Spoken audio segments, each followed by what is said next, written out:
Bonjour à tous, j'espère que vous allez bien. Je reviens vous parler de tout ce qui fait partie de l'invisible, d'accord? C'est important pour moi de venir vous parler de ça parce que ces derniers temps, bah, je vois énormément sur cette application qui en fait, il y en a beaucoup. Il y a beaucoup de gourous. Vous allez être amené à être trompé sans cesse. Et ce qu'il faut savoir aussi, quand vous êtes simple, vous êtes simple, euh, comment dire, consultant, lorsque vous consultez ces personnes-là, je vais les appeler les thérapeutes de l'invisible, c'est pas mal. Quand vous les contactez, vous allez, vous allez avoir accès vous aussi à l'invisible. Et si vous êtes franc avec vous-même et que vous regardiez à l'instant où, après la consultation d'avec ce médium, il se passe des manifestations. Alors je dis médium, mais je mets tout le monde. Hein. Il se passe des manifestations chez vous. C'est parce que vous avez été voir ce genre de thérapeute. D'accord? Et ça, c'est important de le savoir. Je dis pas que tous les thérapeutes travaillent avec l'invisible mal. Mais la plupart du temps, c'est le cas. La plupart du temps, eux-mêmes, ces thérapeutes-là, se font manipuler par cet invisible. Parce que cet invisible, c'est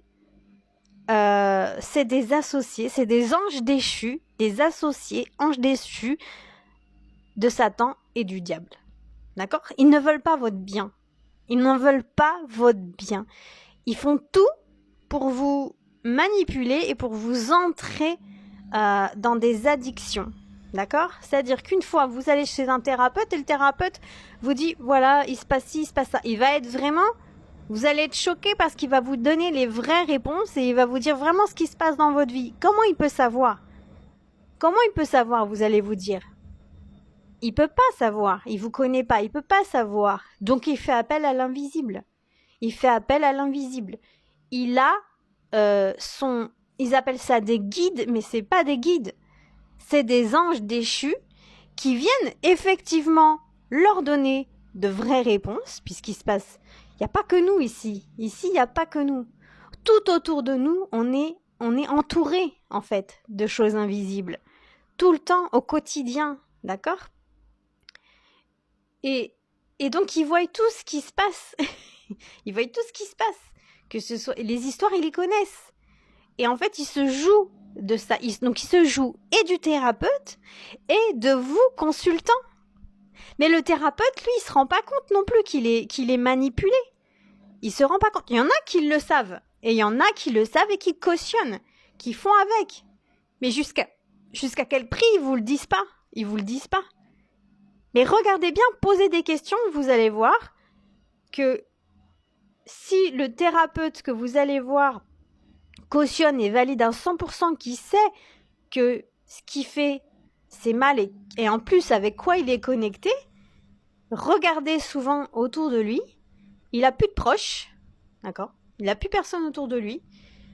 Il est enfermé constamment.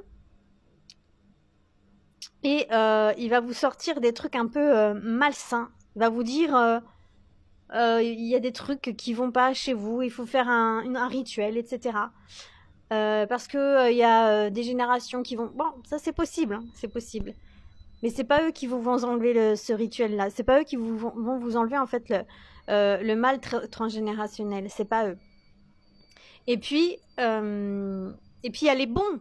Il y a les bons, c'est vrai. Il y a des thérapeutes invisibles, dans l'invisible, des thérapeutes qui font appel à l'invisible, qui sont de bonnes personnes, qui veulent vraiment aider les gens. Ça part d'une très très bonne intention. Ça part vraiment de quelque chose de positif parce qu'ils ont envie d'aider les gens. Voilà, c'est comme ça. Mais ils font pas toujours appel au bon invisible. Et la plupart du temps, je vais vous expliquer quelque chose. Normalement, c'est interdit de se faire payer. Normalement, c'est interdit une consultation de thérapeute euh, quand on a accès à l'invisible. Donc, en général, ça va être les médiums, les cartomanciens, les voyants. Même parfois aussi, vous avez des personnes qui font des soins énergétiques et des fois, ils peuvent avoir des messages, ils peuvent se connecter parce qu'ils se connectent à une force. Tous ces thérapeutes-là, en fait, normalement, c'est interdit, c'est comme ça, c'est la loi de l'invisible, si vous voulez, c'est interdit de se faire rémunérer. Parce que, en gros, c'est pour le bien de la personne. Elle le fait parce qu'elle a un message instantané et que ce message, elle doit le délivrer. Et ça, il y a des anges. Les anges, les bons, le font. Effectivement, ça existe. On est d'accord. Sauf que le thérapeute, normalement, il n'en fait pas un métier. Il sait qu'il a des dons et quand on va le pousser à aller dire quelque chose à une personne, c'est fait spontanément et à aucun moment il demande quoi que ce soit à la personne. C'est comme, vous savez, tout ce qui est passeur d'âme. Ça, c'est des métiers, en fait, des nouveaux métiers qu'on a inventés, mais il n'y a pas de passeur d'âme. Je vous explique, il n'y a pas d'âme ici. Il n'y a pas d'âme. Elles sont pas coincées, les âmes. C'est totalement faux. Quand vous lisez la Bible, c'est bien expliqué que le mort, l'âme, elle monte direct. Elle n'est pas coincée, elle se coince pas. Elle est aspirée directement par la lumière, elle y va. Elle est jugée tout de suite. L'âme, elle est jugée tout de suite. Et Dieu, en fait, fait le nécessaire sur l'instant T. Il vous fait voir, en fait. Il vous fait voir ce que vous avez fait de bien, ce que vous avez fait de mal. Et ensuite, vous allez être jugé. Juger, savoir si vous allez du côté du paradis ou du côté de l'enfer. Il y a des témoignages. Je vous en prie, soyez curieux. Allez voir, il y a des témoignages sur des morts imminentes et tous ces gens-là racontent toujours la même chose. Il y en a un, il a traversé l'enfer.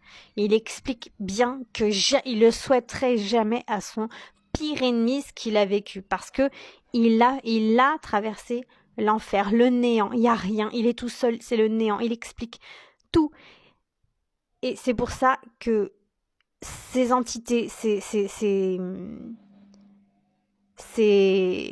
anges déchus qui se jouent de nous en nous faisant croire que ce sont nos défunts qui nous parlent ou certains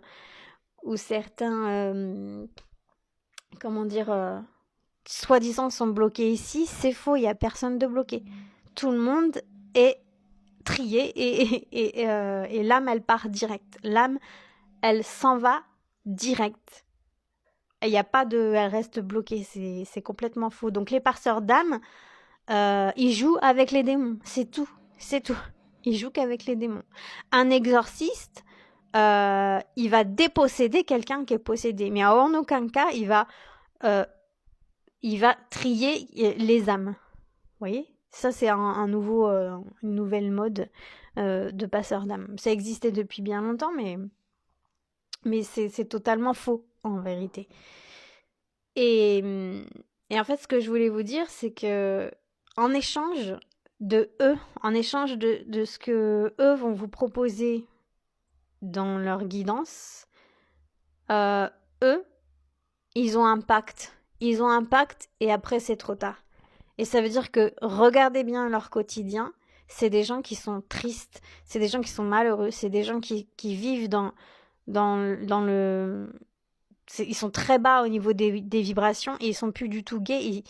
Et en fait, ils ont des conséquences sur ce qu'ils font.